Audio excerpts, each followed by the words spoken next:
This podcast is recorded on stolen and unceded Aboriginal land. We acknowledge the First Nations and elders of this country and join their calls for justice. Always was, always will be Aboriginal land.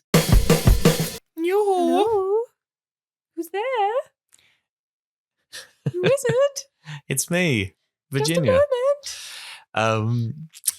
It's Tal and Everald here. Thank you very much, patrons, for supporting our show. We love you very much. This is Serious Danger, a podcast about Green politics in Australia. You know all this stuff. And we love you, and we thank the Green Institute for making this thing possible. And we're bringing you some bonus content. Bonus. Bruh. We are talking about a book, but it's not Inside the Greens this time. It's a new book. It's called 12 Rules for Strife. It is by leftist legends Jeff Sparrow and Sam Wallman, and we interviewed them about their book. In fact, it's not exclusive really because I'm sure they'll be doing other interviews, but we got the first interview about the book apparently. So we're kind of like breaking news. We're real journalists. We are a groundbreaking program of culture here at Serious Danger. It's a beautiful little book. It has illustrations by Sam Wallman, whose cartoons you will recognize, I'm sure. He does the cartoons with lots of words, you know. And it's got like the words by Jeff Sparrow, and it's about organizing across divides and direct politics and how we win stuff. Is that a good summary? I think that's good. The little blurb is, it's a handbook for change because we all know ways in which life could be better, and it can be better. We can make it better. We don't need to wait for a leader or a savior. We don't need to limit ourselves to comments and clicks. In this stunningly original comic book tour of a serious topic, Jeff Sparrow and Sam Wallman explore 12 powerful ideas distilled from the history of struggle for better lives, better working conditions, and a better world. They show how solidarity can be built across growing divisions without compromising our values. And as we'll learn, sort of grown out of a bit of a frustration perhaps with some failings of left-wing progressive anti-capitalist politics. And they've laid out their 12 little rules, just like Jordan Peterson, about the good stuff, how to go about doing that.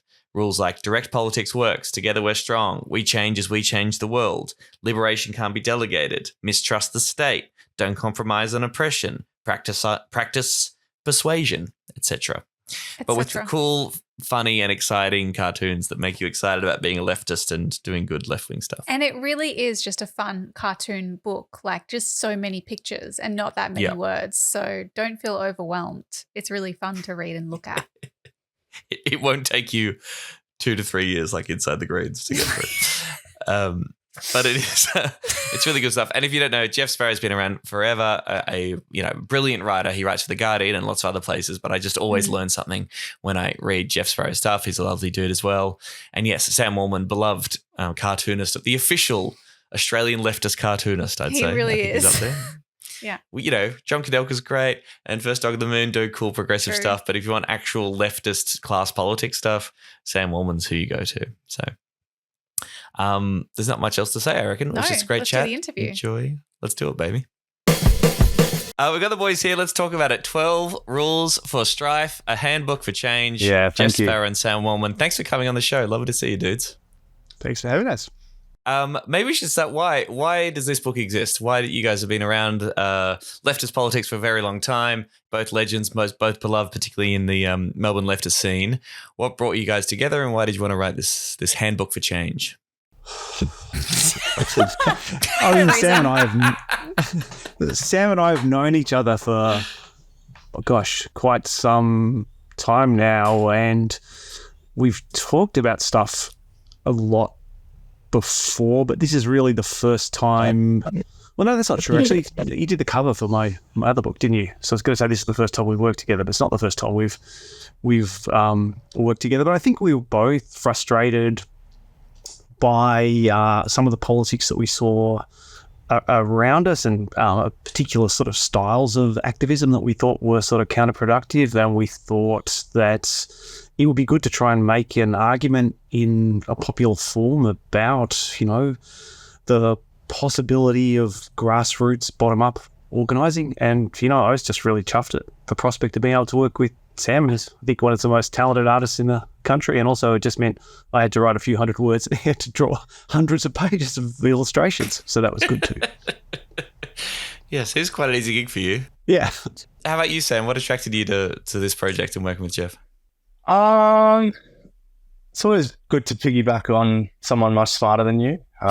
So that was appealing. But I don't know. I've learned a lot from Jeff over the years. He's been a great mentor to me. So I was very keen to try and articulate some of his ideas in a visual form, because you can kind of reach new audiences if you have goofy drawings attached to the ideas. So, and yeah, just our frustrations with different things that we'd seen going on in activist circles and in the left, and in the ways that these spaces interact with everyday people and patronize and talk down to them without knowing it. So some of those sorts of ideas that we just talked about over and over again, that we thought we'd try and make it into a bit of a resource that might kind of meet people where they're at. Yeah. And that's what your work does, right? Like, I mean, people who know Sam Wallman's work, and I believe everyone and I are both patrons of yours for a long time, because we love your incredible cartoons that make leftist ideas come alive and be cool, and they're funny. And I think I just read your stuff and like I'm reminded that being left-wing is awesome and good and just, and it doesn't have to be without a sense of humor. So that's what I fucking love. And this book looks incredible, right? Like the page is just amazing, great ideas, and a great handy little handbook to being a good leftist and how we can go about good activism while also looking fucking sick, bro. Thank you. Preach. I love it. That's my little I appreciate that. Yeah. Should we clarify? We tried to design it so that you could pull out pages, because a book is a pretty static object. So we tried to make it so if people want to make memes out of certain pages, or sick, photocopy them for their workplace, or pick the eyes out of them and remix them, or I mean, I don't know if our publisher would love me saying all that, but as far as Jeff and I are concerned, don't implicate me. Don't implicate me in this. If you guys sue for intellectual property breach, I think that'd be an incredible move from two of Melbourne's most prominent leftists. I think that'd be fucking great. Should we maybe clarify what do you mean by Strife, right? 12 Rules for Strife. Obviously, there's a Jordan Peterson sort of tip of the cap there, all our intellectual heroes as well. He put out his very successful book. But what is Strife? What do you mean by Strife, and how does it relate to leftist activism, Jeff? The title, the Troll of Peterson, is deliberate. Like, one of the conversations that led to this project was both Sam and I being frustrated that the far right was making inroads where you wouldn't otherwise expect it to be making inroads. And one reason for that is that, we can kind of see if you were a certain kind of, rebellious personality that was kind of alienated from, the world around you, you might very well not be attracted to a certain kind of leftism that sounded scolding and moralizing, and might find an idiot like Peterson to be attractive. And so, partly we were trying to make that connection, but also the focus on Strife is this is a book for people who are angry about the world and do think that the world needs to be changed, and needs to be changed kind of radically. So the notion of strife, of disputation, of anger, these are all things that we want to kind of claim for the left. We think that the world needs to be disrupted. You can't look at what's happening in Gaza and just not be angry about it. If you're not angry about it, then there's something wrong with you. And so we wanted to connect to that thing and say, yes, the world needs more strife. Strife is a good thing if it points in the right direction. So we're all for it. Bring it on. You say in the book there's a line, or maybe this is just in the blurb, but strife is just another word for making yourself heard, which I quite like. I also think it's funny. I don't know if anyone else has recently read Naomi Klein's book Doppelganger, but it's funny to think of this as almost a doppelganger book for Jordan Peterson's 12 Rules for Life, because in Naomi Klein's book, she's kind of she goes into this, the way that people are, things are co-opted by the right, and that people are drawn to the right because they're willing to meet people where they are. Whereas the left has kind of developed this tendency to maybe exclude people or shut people out based on little things like language, and kind of almost like this obsession with branding and making sure that the left movement is perfect, rather than reaching out and trying to build solidarity across people who might not be using might not be saying the right thing in that moment, but could very well be part of a broader movement. So it's funny. I'm thinking a lot about that book. I know we're here talking about your book, but that Doppelganger is also a great book. And I think it maybe the fact that people are writing about this shows it clearly is a problem that a lot of people are identifying about the left movement and that as a barrier to achieving change at this moment in history. Yeah, it really does come, that is the fundamental thing, because oh wow, we live in this really awful, fucked up world, and then ready-made leftists aren't just born, like cookie-cutter mold. Shock horror, like how dare they not have perfect analysis straight out the gate? Like, and then it comes down to if we don't want to bring people in that, most people, their ideology is like all over the shop. Like on some issues, they're pretty sympathetic and empathetic, maybe if they've had some personal exposure to, been friends of the trans person or Aboriginal person, like maybe they'll have some insight into that lived experience. And maybe on other issues, they're backward because the media and our education system suck. So the question is like, do we want subcultures or do we want to grow like millions strong people power to be able to change stuff? Like, and I come out of the punk scene when I was younger and I'm sick of subcultures. It sucks. Like it's so snobby and elitist, and it's not even trying to grow, it's trying to maintain purity. So I hope to be part of something bigger. Right, because it's if we're going for mass change, for mass politics, that's going to involve a different strategy than working in subcultures and real specific niches, right? Like we're going to have to approach that in a different way rather than just holding on to our perfectly formed politics and expecting everyone else to agree with us 100% on every single position we have. I mean, I think the Gaza stuff, again, is a really good example of that. Like if you go to those weekly protests, there's huge numbers of people there. And one of the things that's really inspiring about it is that they're not the usual suspects. People are coming from all sorts of different backgrounds. And that means that they'll be bringing all sorts of ideas into the movement, and they won't necessarily all agree with the kinds of analysis that we would put forward. But I mean, part of the argument we're trying to make as well is that the way that you respond to this sort of comes from two directions at the same time. Like, you want to be open to new people and you want to be open to building a mass movement, but that doesn't mean you give way on fundamentals. And in fact, that if anything, you need to be harder on some of those questions. And I think, again, the Gaza campaign's a really good example of it, because some of the politics around that are actually quite difficult and quite confronting. And, what we've seen in the movement is you can actually win people to these arguments. That if you take them seriously and you make intelligent arguments to them and accept that, that they've got ideas too, you can actually win them over to some quite hard-line positions on things that you might not have thought that they were initially receptive to. And that's really inspiring. Well, if I can cite rule 3, we change as we change the world. And this is something that I've certainly got a greater appreciation for in recent years, trying to learn more about leftist politics and class politics and the philosophy of, say, the union movement or labor movements or leftist movements. This idea that in the act of building solidarity and winning things together and recognizing our common interests, it changes people, right? People don't just stay the same, but you actually get a greater appreciation for your place in a class society and for your shared common interests. And, traditionally, maybe socially conservative views held by some people, some workers, could be challenged. Or when a worker is standing in solidarity with another worker who happens to be queer or trans or a person of color or an immigrant, both fighting for the same thing, that's a transformative experience that actually brings people together and can actually change both people, their attitudes to the world, and the world itself. Definitely agree with that. Like, I think if we have one of the biggest problems we face is that people are very lonely and, as Marxists we would call it, alienated and atomized. And what a great way to find people than to join a fight and, join a union or an activist group. Like, I know personally it's been great for my mental health to find a place in these fights and have actual community, because it's what people want. And like, I'm not saying like join the left. It's like the way you join the church or something like that. But there is something about like you build your capacity, like your confidence alongside people. You come to trust people. There is something beautiful to that. So that is something that we wanted to try to convey is that it's strife. There are consequences for being a political person.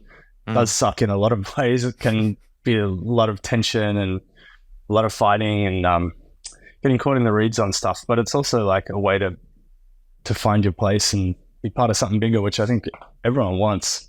But anyway, that was very corny. I mean, I'm not a member of the Greens, but I definitely, would like to see the government defeated at elections by a left-wing alternative. I guess the focus on direct politics that we make on the book is the centrality of people organising collectively and democratically by them and for themselves, and that tends to push away from electoral politics, or not. Maybe that's not quite the way to put it. It has a different emphasis to electoral politics. Electoral politics traditionally tends to mean, vote for us, vote for someone, and they will come and change things for you. And now, of course, that's not every electoral formation has that sort of orientation, but I guess the direct politics idea is much more based on something different happens when people are involved themselves in making change rather than leaving it to someone else, that they recognise that they have much greater capacities than they thought they did. They form bonds with other people, they change and they develop, and once that happens, we start to get much more of a sense of our collective ability to create a different kind of society. So, I'm not saying, I'm not opposed to electoral politics, but I guess the sort of orientation of this book is much more towards a sort of bottom up than most electoral formations. It's fine to have some relationship with these parties.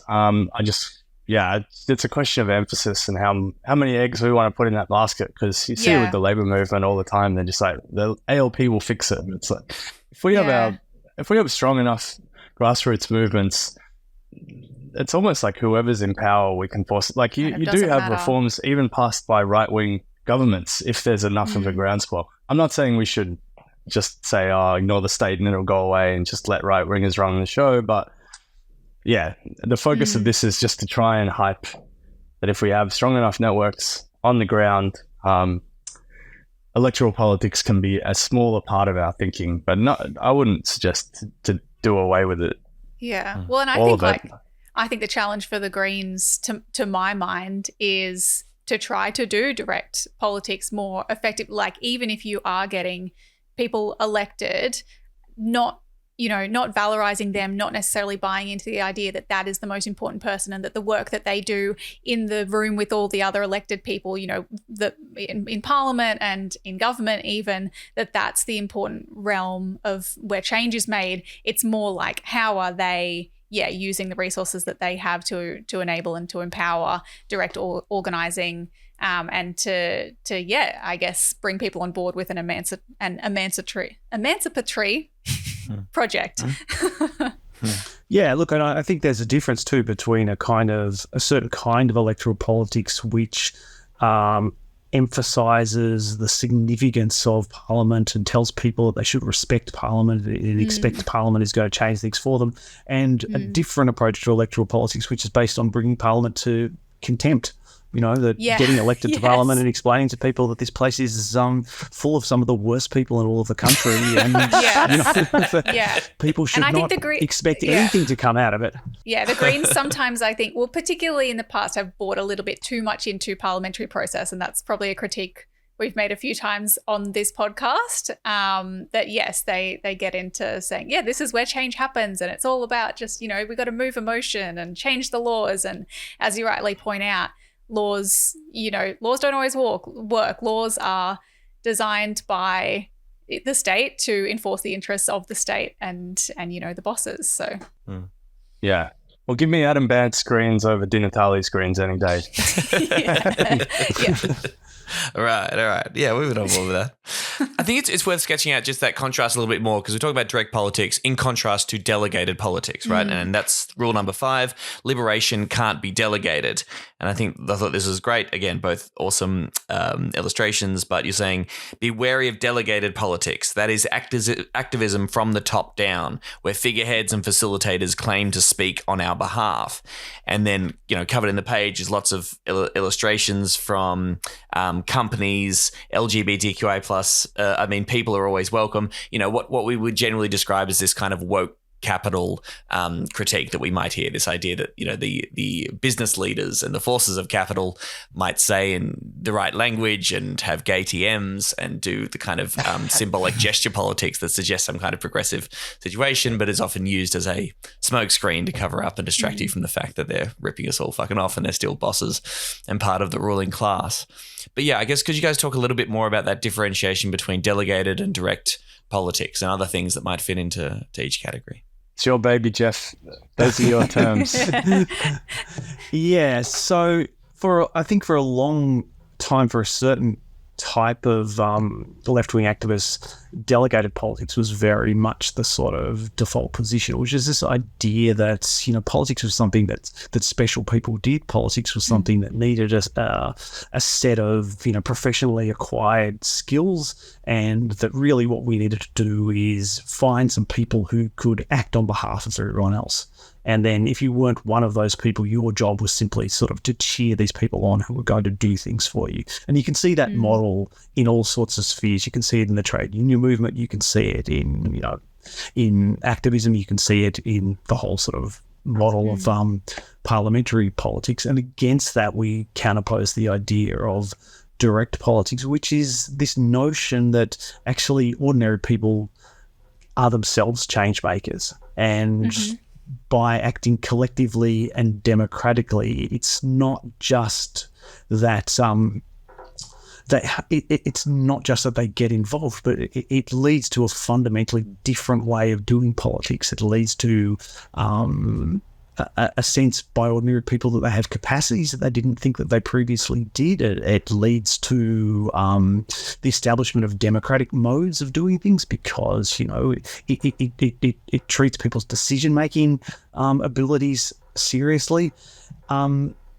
And so direct politics tends to lead onwards in a way that delegated politics doesn't do as well. Delegated politics tends to have the effect of, bringing campaigns to an end when you get someone into a position of power who's going to act on your behalf. So, one of the arguments we make, they're not just different means to the same ends, they lead in different directions. In fundamentally different directions. So a campaign dominated by direct politics looks and feels completely different to one that's dominated by delegated politics. Anyone who's been involved in a mass grassroots campaigns knows that the incredible feeling of liberation you get of thinking, yeah, I was part of that. I did that.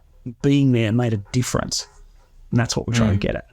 We really are seeing a stark example of it with the Palestine stuff too, because we've got, our party in power. This should be the time, Democrats and Labor Party just showing how toothless and how unwilling to act they are, even though, all the opinion polls are showing that the majority of people want things to stop what's happening in Palestine. And also even within our unions, like every single union has a rank and file group, whatever workforce members for Palestine. It's not the actual union for Palestine. That's not the working group. So it's like the leadership are so slow to respond and they're just not putting the faith in their members, and the members are having to take it on themselves. And we just hope that we'll sweep the leadership along with us. But we're just seeing that a lot of these structures are not as democratic as we would have thought, not as accountable.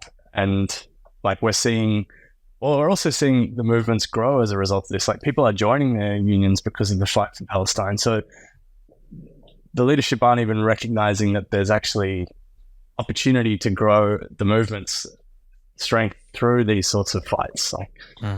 It's very frustrating, but it's kind of like a real world example of what we're talking about.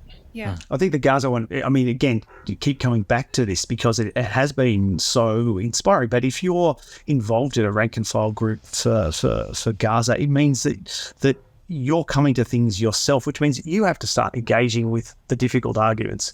You have to start thinking, okay, what do I think should happen in Gaza? What might be a route to justice? What do I think about Hamas? What do I think about the United Nations? Whereas a model of delegated politics where we just say, okay, so-and-so is a good person, I'll vote for them.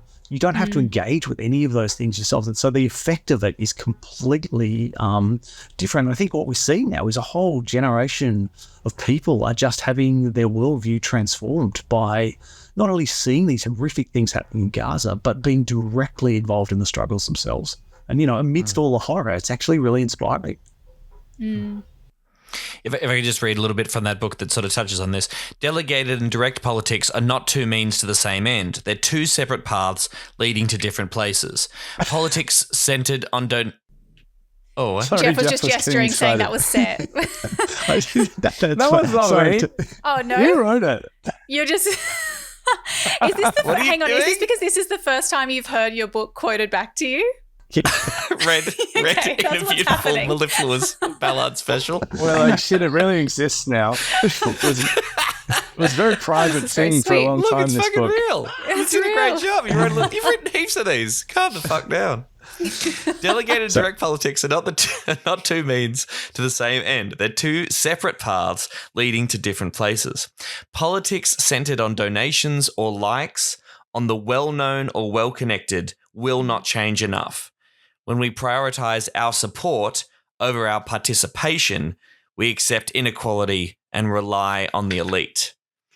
You also mentioned that, like celebrity activists and stuff, and I felt personally attacked in that respect. Gimmicks and PR stunts alike often result in popular apathy and cynicism too. Like, again, this idea of pushing the politics onto other people. And I don't know, people say use your platform or whatever. You fucking try and do whatever you can as well. But it's such an interesting and important critique, this idea of rather than, yes, wanting those people over there to change and do the thing, to actually directly participate yourself as a worker, as a human being, as a leftist. Are there examples of, without just putting things on blast, but like campaigns that you maybe had in mind when you were writing that sort of thing in this book? Because I can think of a couple, but I'm curious what you guys think. Name and shame. Well, I know that was one of the critiques of the campaign for the voice to Parliament, for example. Yeah, I think that is a really good example of delegated politics, isn't it? At least in some aspects anyway. It was very reliant on, on star power and, in fact, the whole model of the whole model of the voice was sort of redolent of that sort of notion that other people are going to do things for you. But like I said, I think for a lot of people, the delegated model became almost the default mode for how politics kind of happened. It was just taken for granted that, like everything, there are experts who are good at things and they should take charge, and the rest of you should just support us on social media or give us money or clap when we make speeches. And it's even when it wins, delegated politics tends to lose because it just teaches people to think of themselves as nothing but a source of money or a source of social media likes rather than a force to change themselves. I like the saying that people are experts in their own lives. Yeah. Did you want to say something, Sam? That was it. I just like it. Nah. Me too. Not a question, just a comment. Another one I think we're interested in talking about is rule number 8, reject smug politics. And maybe we've touched on this once or twice already, but I think it's important to tease that out a little bit more. What is smug politics? How does it work within leftist activism, or doesn't work rather? And what are you exactly zeroing in on there? Do you maybe want to take that one, Sam? Yeah. Smug politics. I suppose it's just about patting yourself on the back for having the perfect analysis and looking down on people that do not, and seeing regular working class people as a force to be isolated rather than, brought into the fold. And I do think you see it a lot of the time. It's like an easy response to the world if you've thought enough about politics to form your own ideas. I mean, I feel like I used to be like that years and years ago, and it's probably like an addictive thing because you get a little bit of validation. You're like, I'm so Yeah. good. Yeah. Yeah. Like, you're not actually changing the world. You're not winning people over. So, yeah, I think it needs to be thoroughly rejected. I think you can see how it sort of develops out of delegated politics as well. If you have a sort of notion that the way political change happens is that there is this sort of special cast of people who will do things for everyone else, it's very easy to move from that to a sense that ordinary people are actually a problem to be managed. So it's not just that you're doing stuff on behalf of those people. Actually, part of your job as an activist is to get those people to shut the fuck up, because if they get involved, they'll just fuck everything up. You know, it's about you're the one who knows how to do it, and actually these people, the masses out there, are backward and stupid and bigoted and, you know, racist and sexist. And so if we're ever going to achieve social change, the first thing we have to do is find out a way to manage these people, to control them, to silence them. So you see it coming out of political defeats, where, you know, people say, like, in response to something like the referendum campaign, the problem is that the problem isn't the strategy that we adopted. The problem is that the mass of people out there are too stupid to understand our sophisticated arguments, or they're too racist, or they're too sexist. And obviously we're not saying that there's not racism and there's not sexism. In fact, the book is, you know, a call for those things to be challenged. But, you know, the key argument we're trying to make is that ordinary people are not the problem to be managed. Ordinary people are the source of liberation. Ordinary people are where the energy of the left should come from. And, you know, if you're seeing them as something that needs to be locked down, then you've got everything the wrong way around. Completely the wrong way around. Yeah, it can tip over into like a form of misanthropy, and that's not even good for people in their own hearts to feel like that. Like, even I have a buddy in RAFU, Retail and Fast Food Workers Union, who said that, like, that antipathy that you can get towards regular people, that is kind of bred through the way that workforce gets treated badly by customers a lot of the time. But that can be really a barrier to organizing the workforce, because there's such a culture of thinking, these customers, they're all idiots. And then it doesn't really encourage people to build community and build networks. I feel like that's like a little atomized version of what we're talking about. Like, these people are getting in the way of our grand plans. I wish they would just get out of the way and we could carry on. Or they should know that we're the ones in charge. But it's not the way forward.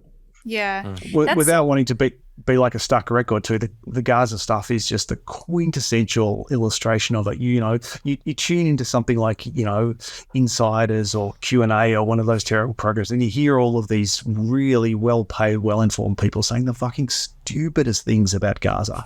Absolute idiocy.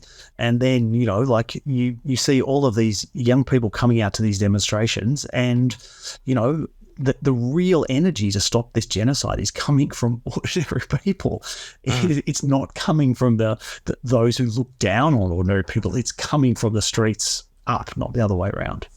Well, even public opinion on the matter of the Israel-Palestine issue is either not discussed at all or completely dismissed. It's like, who gives a shit that, you know, polls suggest 70% of people are calling for a ceasefire? No, the important learned elites, they're the ones. Yeah, there's people who give a shit about them. The really smart ones, the ones that took us into Iraq, who know a thing or two about foreign policy, the ones they're the on ones. Yeah. If only the whole of politics was Q&A, then everything would be fine. Yeah, I mean, it's a good, like, I think this is a very important point to make, and a good rule to treat everyone, treat your fellow worker with open arms and be open to bringing these people into the movement. I then struggle with, like, my question is, how much energy do you invest in trying to reach people? Because this is the problem, right? Like, when you have finite resources, whether it's on an organizational level or even just in a personal capacity, do you need to divide people into reachable and unreachable? At what point are you like, sorry, we can't focus on trying to win over these people anymore when we need to focus on winning over these people? How do you divide your time and resources? I think, and back to the Palestine stuff, I know Nasser has said that don't waste your time and resources on hardcore Zionists. Like, you're not going to win them over. Like, I think it's an old organizing slogan, like, unite the progressive, win over the apathetic, and isolate the backward. So, yeah, if you've got like a hardcore right-wing workmate who's just a piece of shit, yeah, just But don't the question is give how them the you, time of day. who decides But- who's backwards, right? Like, Yeah, that's true. There's an organic quality to it. And yes, hopefully someone that he went to high school with or someone in his family can try to pull him into the fold. But just in terms of like where you're putting your resources that are very finite as an organizer and the amount of conversations you can have, I think it's just about identifying people that have values that are kind of with us and then trying to scoop them up a little bit. And yeah, I think you're right. It is smart to not bang your head against, like, and that can be satisfying for another certain type of activist to really go for it with the most backward person they can find and scream and flex. But at the end of the day, if you're not going to win them over, so just want to debate. maybe it's better to have a discreet discussion over a cup of tea in the break room where you're like, I don't really agree on that. And yeah. And I think what you said about values, to me, that's a helpful guidepost, is like to try and search for shared values, because most of the time, if someone is going to potentially, is someone who might join your movement or your cause or whatever, organize alongside you, you will have shared values that you can identify. I think where it gets really difficult is when you're like, we're just coming from a completely different value, value system. And if they are someone who is, that their entire worldview is predicated on the idea that you should just be able to endlessly accumulate money, or that, certain people of a different color don't deserve rights, then it's like we've just got different values. But can we find shared values? But I think there's two aspects of that too. That there's the pragmatics that you were talking about. Like, if you're a campaigner or an activist, you have to make practical decisions about how much resource, how many resources you've got, and what the next step is, right? Like, if you're a really small campaign, like getting one or two more people involved is probably, the most obvious thing to do. So there are the pragmatic elements, but I think there's also a really sort of basic issue about identifying who your potential friends are and who your innate enemies are. So, Chapter... Yeah, 11 and 12. Recognize your friends. 11 and Read 12. Your enemies. but I mean, like, it comes to some of this stuff about delegated and delegated politics that you can find all sorts of figures in senior management. If you work at a university like I do, you can find all sorts of managers who will say the most right-on things about any issue under the sun, but these people are the bosses and they're not on our side, and you are far, far better off talking to the person that you work with about the need to, organise in the union or whatever, than trying to argue with one of these people whose incredibly high salary depends on ensuring that you and your workmates work a lot harder, to fulfill whatever stupid restructuring plan that they have, very specific there. When you're in a university, for example, and you may have just written a book and you... No, totally. And you do see, you see that with HR a lot. They will co-opt, it's all like a form of cultural appropriation of the left or something, because they'll use our language, and it kind of makes you feel crazy, because they'll talk about care and inclusion and being they wouldn't use the term anti-racist, but that's, and pro-LGBTIQ. And it sort of makes your eye twitch a little bit, because you're like, wait, but it is heartening that a lot of people do recognize that they're not really on our side, except for if my HR worker is watching this, in which case, much respect. Please don't fire me. Good save. I think that's all sorted now. That's great. Yeah. What about, we've talked about this idea of, meeting people where they are, not rejecting smug politics, not talking down to people. Where does an anti-capitalist politics fit into that? And saying I'm a socialist, saying I'm a Marxist. So, there's a phrase of we should have Marx in our hearts, but not in our mouths. That idea of, being a socialist is still a very weird thing in Australia, and to be open about that and to try and talk to people about that. I don't know. Do you have thoughts on how we talk to our fellow people, our fellow progressives, which is this big umbrella term, right? That sort of stretches across anti-capitalist politics, socialist politics, anarchist politics, and just liberal left politics as well. when it comes to actually a class analysis and class war and those kind of terms, and actually bring in anti-capitalist analysis to things. Do you have strong thoughts about all that? Again, I think you can make a distinction between practical questions and more sort of philosophical questions. I mean, on a practical level, I think, you find a way to talk to people that will reach them. If you're talking to, I don't know, someone you meet at work for the first place, you don't go on about the forces and relations of production. There's probably not a very useful vocabulary to have that discussion. There's no point sort of posturing around a whole lot of terminology that's just going to kind of alienate people. But on a more fundamental level, I don't think you can trick people into becoming a progressive. Do you know what I mean? I don't think you can sort of fool people to embrace something by trying to hide what you really think. We shouldn't be ashamed that we think that that capitalism is rotten and the world is falling apart. We need a fundamentally different alternative. And I think if you look at the world, that is becoming more and more evident to people all around us, and we should be open about saying it, even if tactically we need to find the vocabulary to reach people in particular moments. Yeah, I agree with that. I think, like Emerald said, it's a values thing, and I would probably be more leaning towards explaining the values and things that I care about and that I hope other people care about, rather than using the proper political terms. It depends on the context. Like if you're having an overarching discussion, I think it is good to talk about capitalism and normalize terms like socialism. And, I wouldn't come out of the gate and call myself a communist all the time. I just think it just makes you sound weird, and it's not really that relevant to day-to-day life when you're talking to people. Like maybe if the left was more powerful and we were in a different historical moment, questions like that would be more important to really articulate again and again. But I just think you just sound like a borderline cooker to just come out guns blazing. It just sounds so fringe and historical. What does it mean in that context? I think you're right. It's context-based. I think it confuses people almost if you're like, oh, so you love China, or yeah.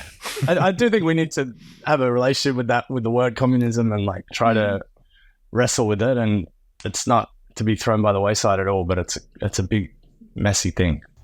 We should remind listeners that this is a book of cartoons as well. Yeah, I noticed there's no references at the back of the book. Are they available online? There's not an academic favour. It's cartoons. Yeah. It's like The Simpsons, but cool. It's literally like a conservative's nightmare. They're giving children communist cartoons. Yes. Yeah. Has this been distributed to the primary schools yet? Yeah. If you can get a drag queen to read this out of the library, you'll be fucking, you'll be killed. We might bring things to an end. Again, we can't recommend it highly enough. It's a really great book and people should check it out. It's coming out on April 30th through Scribe Publications. Get involved. If you don't mind, I wouldn't mind finishing with this little epilogue quote that you have at the end of the book from Maurice Brinton from As We See It in 1967. I don't know anything. Is there anything we should know about Maurice and this particular quote that you finish on, Jeff? This is Sam's baby. You love this quote, don't you, Sam? I do love the quote. I know very little around the context around it. Do you? The libertarian communist. Yeah. Oh, okay, great. Meaningful action is whatever increases the confidence, the autonomy, the initiative, the participation, the solidarity, the equalitarian tendencies of the self-activity of the masses, and whatever assists in their demystification. Sterile and harmful action is whatever reinforces the passivity of the masses, their apathy, their cynicism, their differentiation through hierarchy, their alienation, their reliance on others to do things for them, and the degree to which they can therefore be manipulated by others, even by those allegedly acting on their behalf. And there's lots of cool little pictures along with that. But I just think that's really sums up the great contrast that you're talking about and the 12 rules for strife that will set us more in the direction of direct action to actually liberating people directly and getting them involved and participating directly. The book is 12 Rules for Strife. Jeff Sparrow and Sam Wallman, thanks so much for coming on our show. We apprate it. Thanks, Tom. Thanks so everyone. much. Solidarity forever. I just start hardcore raving. Yeah. Wowee, what a great interview. I really liked that, Tom. How about you? Yeah, I also enjoyed it. It was good. Delicious. I thought the book is very good. You should go and buy I forgot it. to ask. You enjoyed the book? Yes, we both I liked enjoyed the book. Right? What I almost didn't enjoy about the book, but I think what makes it good about the book is that as I moved into every new chapter or every new rule, it would like answer my questions from the previous chapter. So I'd be like writing down questions, be like, yeah, but what about this? And then I would get to the next bit and it would be like, well, this, and answer my questions or critiques. So I think that shows it's a very smart book and very helpful one. And yes, of course, it's very beautiful. Yes. So yeah, I recommend picking up a copy if you can. I guess maybe we'll put the links to Sam's website or Patreon in the show notes, and similarly for Jeff Sparrow, and maybe the link to buy the book. But otherwise, thanks for being a patron. Oh, fuck. Sorry. One last bit. Actually, I was hoping to read this too. On smug politics, I thought this was great. Smug politics is an ideology of defeat. It emerges on social media, campuses, and wherever else the left is isolated. It means Like giving this up on podcast. winning. Where we sit around and talk about how good we are for having the best politics.